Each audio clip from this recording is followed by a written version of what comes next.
All right, let's begin with the big story that we're tackling today on the show. After rising complaints over alleged unfair practices, the Consumer Affairs Ministry met with cab aggregators like Ola, Uber, Meru and Jugnoo today. This amidst rise in complaints of the method used to calculate fares, surge pricing, among others. Now, this will come as no surprise to the many of you who do use the services of any of these cab aggregators. It's a chance. It's a matter of chance. It's a matter of luck whether you will get a cab in time, whether the cab driver will actually take you to your destination or will call and ask you your destination and then just ask you to cancel the ride. You will be waiting, will end up cancelling the ride and possibly even pay a cancellation fee. The other major complaint which has been logged is, among other things, the differential rates. How much you pay from point A to point B could depend on a number of factors which are very unclear. The company says all down to algorithms, but there seems to be a trend where new users are incentivized with lower fares while the regulars pay higher fares. Also, the question of how exactly does surge pricing work? These are some of the points on which now transparency has been demanded by the Consumer Affairs Ministry. They held a meeting together today with some of these cab aggregators today. Let's take a look at this report before we move ahead. Well, the Consumer Affairs Ministry held a meeting today with cab aggregators and ride-hailing apps, and this meeting was attended by Ola, Uber, Rapido, Jugnoo and Meru. So in this meeting, the government firstly apprised these companies about the types and the number of complaints that the government has received over the time, and certain complaints, especially as far as ride cancellation is concerned, this was highlighted in the meeting. Besides this, another thing which was highlighted was about the forced cancellation and the differential pricing which usually customers face on day-to-day basis. So all of these instances were informed by the government to these companies. Besides this, the government has directed these apps to ensure that there is a customer complaint redressal system which should be there, and besides this, the government has also directed the apps to ensure that the malpractices should end, and if these malpractices don't end on time, then the government will be penalizing all of them. So all in all, if we see, after receiving numerous complaints and a lot of complaints and sometimes similar complaints of massive numbers, the government has directed these apps to ensure that they comply with the law of the land. So all in all, if we see, the government has directed these apps to ensure that there is a new customer redressal mechanism in place and the malpractices should end soon. Otherwise, they will be penalized. All right, let's now talk about why this is happening. Sachin Taparia, founder of localcircles.com, is with us on the show today. I'm also speaking with Bejon, Kumar Misra. He's a policy expert and a consumer right activist. I will be speaking in a bit from now with Tanveer Pasha, who is head of the union of these cab aggregators, and try and get maybe their side of the story as well. But let me first speak to you, Sachin, because you've done a survey on this recently with a lot of the people who are part of local circles and who log in and give their views. What exactly are the primary complaints? Manna, we did the survey around the first week of April, and a submission was also made to the government to look into this. In fact, we've been tracking this issue since 2019 and had made a similar submission to the Ministry of Road Transport, who then subsequently came out with the motor vehicle aggregator guidelines. The two, most important issues that affect most of the consumers. The first one is very clearly has been driver cancelling the ride, like you rightly described at the beginning of the show. And close to 45% consumers basically who participated in the survey said that was their single biggest issue. And when we asked the second question, which is that, it's been 15 months since the motor vehicle aggregator guidelines have been put into force, has there been any change? And the answer was, 71% said that there was absolutely no change. Drivers were still cancelling those rides. And it seemed like there was no disincentive that was implemented, for the drivers to stop cancelling these rides. The second issue, which you also mentioned, was the surge pricing. So one of the things that the motor vehicle aggregator guidelines, put in place was that surge pricing has to be capped at 1.5x the base fare. So if your base fare is 1,000, 1,500 is all the taxi aggregators can actually charge. That's not happening. 45% of the consumers who basically had a surge event or had surge pricing said that that is not happening. They paid more than 1.5x. So those were the two, key issues that we raised to the Consumer Affairs Ministry as well as, the Road Transport Ministry once again. Because what's been happening on this is that the motor vehicle aggregator guidelines have not been operationalized by the different states. And hence, what we wanted here was at least for the Consumer Affairs Ministry to step in and address this from the standpoint of unfair trade practice. So therefore, this action is very welcome. The government calling the aggregators and trying to find, solution to these problems, I think is going to be important. So I'll leave it at that, and I'll come back to, I have another perspective that I'd like to give on, whether this is sustainable or not, the pricing models and everything that's going on with But now here's the thing, this is a worldwide model. The whole kind, sort of global disruption which came in when players like Uber, Lyft, and of course Ola is a homegrown player, was that they used algorithms, that they gave that sense of freedom to the drivers also. The drivers are not employees of these companies, they're driver partners, so they log on when they want, they log off when they want, and it's a matter of choice. So where has it gone so wrong right here in India, Bejon? Let me come to Bejon Misra for his perspective on this, because these are the kind of complaints which are now mounting constantly. Yeah, Tamanna, the first thing is, whenever you allow any business to be conducted in the country, you need to set standards. You need to bring in kind of a regulation. You need to bring in a law. You can't allow people to do business in a manner which is unethical, not in the interest of the country, nor in the interest of the consumer. And the saddest issue is, in our country, we allow businesses to come in, invest money, conduct business, and then when the alarm bell rings, then the regulators wake up. I mean, this is the most unfortunate thing which is happening in our country. Can you just believe it that till date we don't have a regulation for e-commerce, but they are conducting business and doing very well. Now, the similar thing happened with this, taxi aggregators. The state governments just don't give these at all any priority. You might bring in a guideline, it doesn't have any teeth. You have to make it accountable. You have to make policies in such a manner that it comes out of a stakeholders consultation, which helps to build a much better law than any other place of the world. We sometimes do only copy and paste, and that doesn't help. It has to be in. All right, I'll come back to you, sir. I also have Tanveer Pasha with me. He is the president of the Ola Uber Drivers Association, who's joining us now. Mr. Pasha, can you hear me? Yes, I can hear you, madam. Okay. Mr. Pasha, now I'm sure you're aware of the story. The Consumer Affairs Ministry has called all of these aggregators today and asked them why there's so many consumer complaints. Now, anyone watching this show will have faced their share of complaints. And the most common one is that you book a ride, it's accepted, then the driver calls you and asks you, "Aapko kahan jana hai?"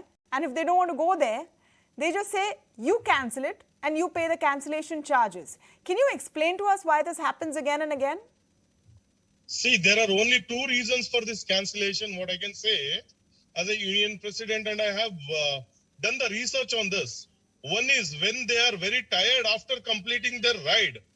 All of a sudden, this aggregators doesn't have any application or technology method to ask the permission of driver whether he is ready to take the ride or not. When after completing 1 hour journey in the traffic driving a vehicle, all of a sudden after completing the ride, all of a sudden if booking comes, he is unable to take, he needs some rest because he is also a human being. No, but one sec. Mr. Pasha, are you saying that the driver partner doesn't have a choice on whether to take the ride or not? Because as I understand it, it's a matter of choice. You don't take the booking if you don't want to. No, there is no any choice. If we are in a login, we are logged in, there is no any choice they'll keep sending the rides. So if we reject, they'll say that driver is cancelled. So we don't have any particular options or method or intelligence that we are tired, we need some break or something to tell our personal issues. So drivers do that in the Bangalore city, especially what I'm talking about. And second reason is when person is not ready to go to the opposite direction of his house, when he is planning to reach his house early. So that time if booking is coming opposite direction to his house, he is ready to, not ready to go to that ride, not ready to take that ride, and he will cancel.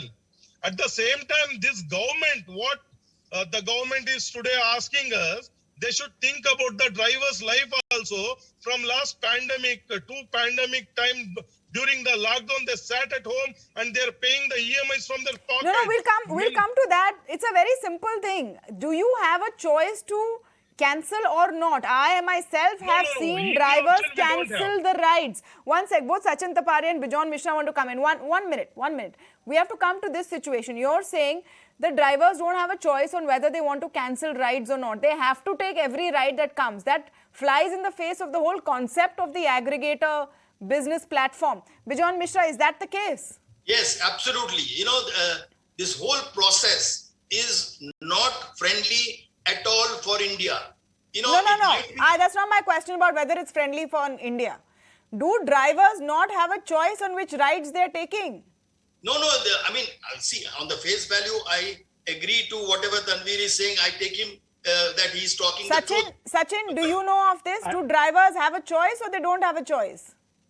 So they may or may not have a choice, Tamanna, but here is the third, issue that Tanveer has not talked about, and we understood this in our survey. A lot of drivers basically will ask you what is your mode of payment. And the moment you say it is credit card or digital, the answer is, please cancel the ride. I don't want to go. I want cash. So cash is one of the top requirements that, drivers want, especially towards the end of the day. They want cash payment. And if there is no cash payment, you can get your rides after rides cancelled. So the driver does have a choice. They are making a conscious decision that they want cash. Otherwise, they won't take the ride. No, it's not just cash. I think the primary complaint is that you agree to a ride. You have an app. You have software which shows you the availability of driver partners in your area. And then they agree to the ride or they agree not to take the ride. Tanveer Pasha, can you just clarify this? Is the problem that if you reject the ride, you will maybe lose money and that is your concern, your rating will go down? Or are you saying that every ride that comes your way, you have to take? Because they're two different things. No, every ride will come to us, but if we reject the rides, so our ratings will go down. Okay. That's the point. Go down. That's the point. Yes, continue, sir. Continue, Mr. Pasha. Please continue. Yeah, our ratings will go down, and also there are chances of blocking our IDs. It is not so easy that we can reject easily. If continuously we reject, they will block our IDs and they will drop down our star ratings also. But Mr. Pasha, I am sure that this must have been discussed with these cab aggregators, like the question of payments, mode of payments. Many times you've seen driver partners have gone on strike because they've discussed with this with the cab aggregators. As far as I know, drivers also get to know what area these bookings are coming from. These are recent software upgrades that have been made. So is it as simple as the driver doesn't know, is tired, cannot drive? If they can't drive, they should log off and go home. See, the companies were sending the request for a booking to take the bookings. That is absolutely what you are telling is right, but they don't know whether the driver is tired or not. They don't have, the company has not given any option whether he can able to take a ride or not. Like optional options, there is no any such kind of method they are inbuilt in the software. Only beep tones will come, we have to accept. If we reject, our ratings will go down and we will be punishable from the company end, whether the blocking ID or rating will be down. Okay, so the punishable from the company end, does that mean you will make less money on subsequent rides? no, there is no any less money on subsequent rides. They will block our IDs or they will make the star ratings down. Okay, so we will have to get clarifications from Ola, Uber and all of these companies whether this is what actually happens and what they have to say about it. And many times we try to convince the company people to be with the driver friendly as well. But they are not ready. They are not following the government aggregator rules here. They are not protecting the women's safety. They are not running towards any or heading towards any of government rules and regulations. They are violating every day, every minute. No, some of the other complaints I want to just talk to you about, Mr. Pasha, and then I will go to Bejon and Sachin as well. One of the other complaints are that the drivers don't switch on the air conditioning, even when it's hot, even if you've booked an AC ride. The other complaint is, as Sachin said, if the driver finds out that you're not willing to pay in cash, you want to pay online, they are likely to reject your ride. Now, why is this happening? The second thing what you asked me, the AC is not switching on. 60% drivers are switching on, only 40% drivers are not switching on. Who are this 40% who cares still about the COVID? Who still cares about the COVID situation? And half of the people who are very in the bad situation, if they switch on the AC, they will get less mileage in the vehicle. Today, every day diesel prices are hiked. Every day the fares are not getting hiked. Every day fuel prices are getting hiked. Every day traffic is too much. We cannot manage the prices what we are getting after the paying 30% of commission. So this is really two major points which is affecting to the AC switching on. You know, Sachin, I want you to come in on this first. Now, this is the issue. This is the issue. As a consumer, you are being promised a service.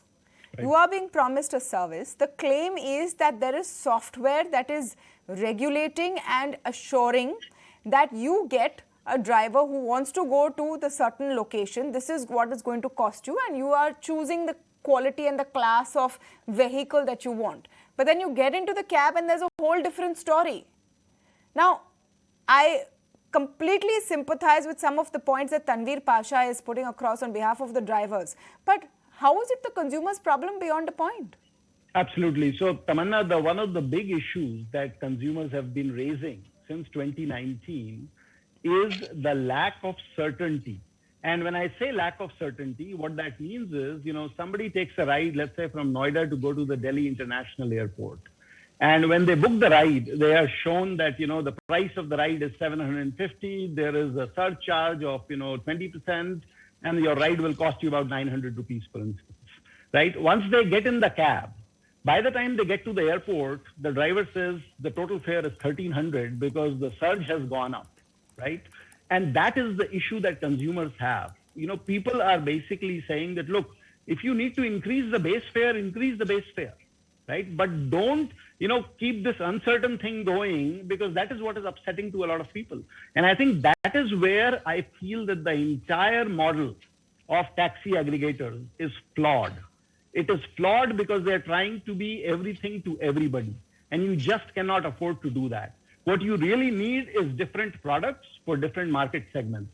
You can have a product which is a taxi service, which is at 20, 25 rupees a kilometer. You can have an auto and a bike service, which is at somewhere between 8 to 15 rupees a kilometer. But you can't have different classes of consumers using the same vehicle, using the same driver pool to go from point A to point B. Because what that does is, for somebody who's actually willing to pay and get a decent service, they get a mediocre service. And that is where I think the aggregators need to completely relook at their model and say, look, this is the service that we provide. Here is the base price. Here is the surge. So all stakeholders can be happy. Right now, nobody is happy. The consumers are unhappy. The drivers are unhappy. And I'm not sure if the aggregators are making money. No, and the lack of transparency is also the problem. Absolutely. Mr. Bejon, the problem is you don't know what's going to happen, right? It's a roll of the dice. You don't know how much that ride is going to cost you. That is why you don't know if the driver will turn up. You don't know if they'll go to your destination. You don't know if they'll switch on the air conditioning. You don't know if they'll have a problem taking an online payment. So, what really are you sure of as a consumer? So that is why, you see, we always sort of recommend to the government that before you start any business, you please bring in a law which sets the standards, brings in transparency, brings in accountability, and make a law which will make these aggregators conduct their business in an ethical manner. You see, we already under the Consumer Protection Act 2019, we have a regulator now, thankfully, which is known as the Central Consumer Protection Authority. But we find that the authority is, instead of penalizing the aggregator, is starting a dialogue with them. I mean, how can you start a dialogue with a service provider who has fraud and who has actually violated the rules of the country and the laws of the country? So you need to take action on them. You can't be calling them and talking to them and negotiating with them and then giving them a threat. That no, but I mean, Mr. Misra, just on that point, due process determines that, you know, if there is a complaint, you first call the parties and you appraise of them, of what the situation is, and then they come back with a reply. That's just part of due process. Of course, if they don't have any response at the end of it, then they can be penalized. But they have to call and talk to them. Tamanna, please understand, Sachin has already given evidences. Once you have got evidences, then where is the question of talking? You have to first understand. I'm not sure. You have to follow due process if you have allow businesses to run in the country. The process doesn't say, the law doesn't say that you ask a criminal, why did you commit a crime? One sec. I think criminal and all, we're going a bit too far. This is a consumer issue. Complaints have gone. Okay, I'm going to go to Mr. Pasha. I'm going to go to Mr. Pasha on the point that, Mr. Pasha, the fact is that people are unhappy. Your customers are unhappy. I understand that driver partners have problems, but if you recall, the reason why cab aggregator businesses, Ola, Uber, all became so popular is because they were giving a service which was not already available. Now, if your service is unpredictable, no one knows whether you're going to get that service, how much is going to cost, are you getting what you're paying for, people will stop using it. Doesn't this harm the drivers eventually? Don't they also have to improve the way they're treating customers? No, this actually entire business module is totally wrong module which they are following it. See, why this government, central government or state governments are not developing an app for the public transportation and to create a self-employment for the cab and auto drivers to run with this, just like an Ola Uber. One application they are not able to come across with a new application. We requested to the central government and state governments from last 4 years to create an app from the government end so that easily rule can be followed. And even we requested 24/7, one price will be fixed from the metrology department. Today, there is no value for metrology department. Every time, every minute, this people, I mean to say this aggregator can anytime change the prices. That blames again comes on the drivers. Not on, we are not getting the complete fares. What they are doing a surcharge, they're putting surcharge and whatever extra collections, what they are doing from the customers, we are not getting it. But every time we will get the blame on us. Yes, because you're the interface. So one more question, Mr. Pasha. If the rules of engagement are so unfair, if you feel that driver partners are not getting their due at all, why are driver partners still working with Ola and Uber? I mean, it's not impossible to log off and say, I don't want to work with you. No, why I am telling you, this is kind of a drug addiction, what they have done it. Because they entered to the market, gig economy started. So they entered to the market as an aggregator. Yes. They said, come buy a new vehicle on 1 lakh, 2 lakh rupees per month and all. They started giving everyday bonus, that incentives, everything. And many people started coming out, selling their properties, entering to the field, buying a new car and having they started driving it. And finally, they stopped everything, all benefits giving out. The money burning concept which they have done it. before. Now we don't have any other option to Okay. go out of the Ola and Uber. We need an option. That is why we are requesting governments to Right. start an application. You know, this whole concept, I wouldn't call it a drug addiction, but this whole concept to some Just extent like that. also, It is an example. also extends to customers who have gotten used to cheaper rides and predictability, and suddenly that USP has started waning. Now, unless the aggregators fix this situation, definitely the driver partners and eventually the customers will also start looking at different options. You cannot run a business beyond a point, making everyone involved unhappy. So hopefully something will come out of this round of meeting with cab aggregators. Thank you so much to all of you for joining us on the lead story this evening.